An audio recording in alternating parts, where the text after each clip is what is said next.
শেখ হাসিনার ফাঁসিবাদী শাসন বলে বাংলাদেশের জনগণ ভোটাধিকার প্রয়োগ করতে পারে না। আপনারা ভাইজন না হন না আর মুসা দারোকে দেখিয়ে কুটি দেখিয়ে আর কুটি না মারে তুই যারা ভোটারবিহীন নির্বাচন নিশিরাতন নির্বাচন তা আমির দাবি নির্বাচন এগুলো করে এরা ক্ষমতা দখল করে রেখেছিল শেখ হাসিনা কেমন ঠিক না? কিন্তু এই ফ্যাসিস্ট হাসিনা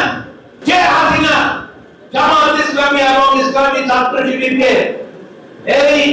এখন 12 আগস্ট নিষিদ্ধ করেছিল